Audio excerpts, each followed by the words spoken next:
Alright, hello everyone. I'm going to show you how to put muzzle flashes in your videos. Now I'm going to try to keep this under 5 minutes if I can. What you're going to want to do is 3 important things you're going to need. Something like Adobe After Effects that will allow you to do the steps that I'm going to show you in this video. 2, you're going to need a video of you shooting a gun, not a real gun preferably, because real guns are dumb and you shouldn't be messing around with them.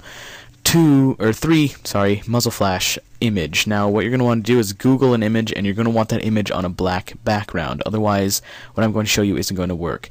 So you're going to want to drag the image above the base layer, which is the original video. You're going to drag this muzzle flash down to where you're about to shoot your gun. I already have that marked down on mine, so you're going to want to drag it down to at least about here. And when you get this, you're going to I'm just dragging it over so I can at least have some room.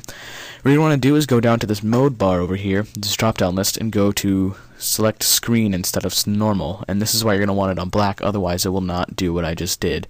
And it basically makes it transparent so you can add the muzzle flash in. Now, what you're going to want to do is drag it into place. I'm not going to do a whole lot of resizing because I don't want to take a whole lot of time, so oops, that was a mistake. I selected the wrong thing. Alright, you want to take it, resize it, position it to where you want it, and I'm just going to leave it probably about there. Down a little bit more. Gosh dang it, stop being dumb. Okay, there we go. Now you're going to want to take this time bar and drag it down to where you have frames instead of seconds. This helps because you can make it a lot more exact and a lot more professional looking if you have it on the exact frame that the gun is being shot. Now you're going to want to drag it into place, which I already had it pretty close, but it was a little bit over because I needed to, position it and everything. Once you get it positioned, you're going to want to get it to a frame, one single frame, and I know I know the exact frame because I've done this one before. So this is just a video that I made a few seconds ago, and I kind of went through it to make sure I knew what I was doing. So when you've done this, you're going to want to go to the base layer, and after you've got it positioned and everything, you're going to want to duplicate it.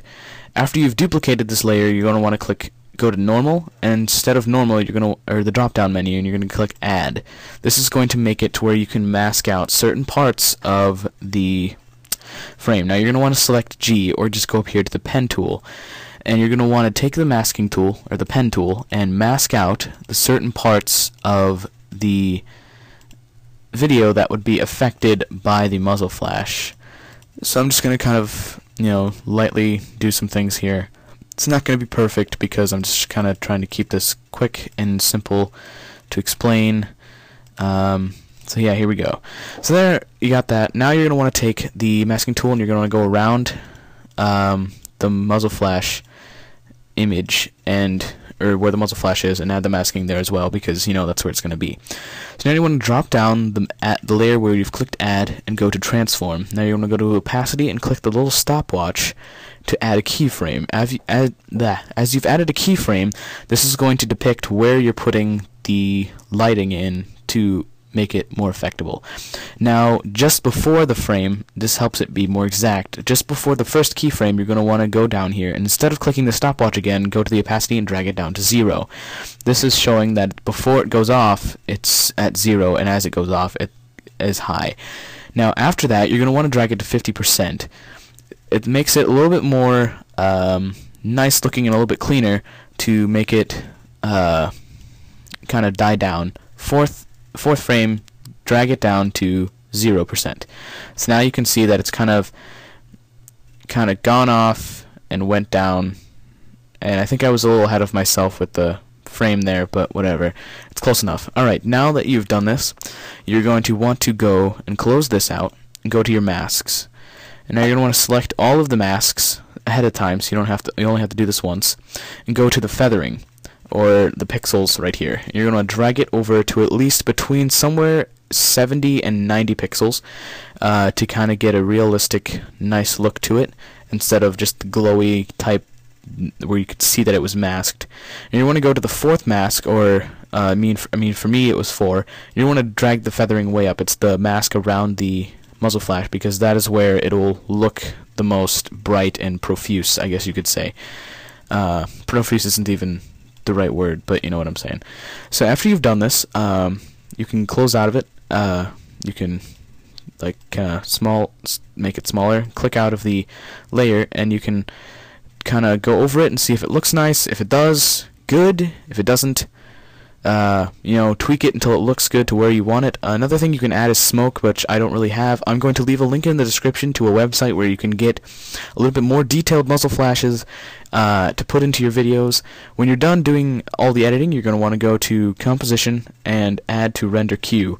When you've done this, you're going to want to select all the settings. If you had audio in here, you're going to want to go to Lossless. And when it loads, you're going to want to select the audio output box if you want to keep the audio. It will delete the audio if you do not select this box. So I'm not going to render it because I don't need to, but as you can see, it's a pretty basic, pretty easy. If this went to buy too fast, you can go check out Freddie Wong's video. It makes a lot more sense. To me, I was just trying to do this a really fast, quick tutorial so you can kind of learn and see what needs to be done.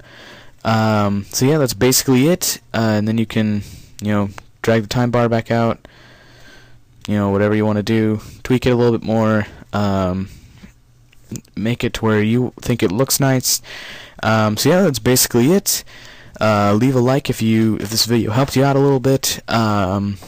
Subscribe if you want to see some more videos. I will probably start making more videos more often than I have previously.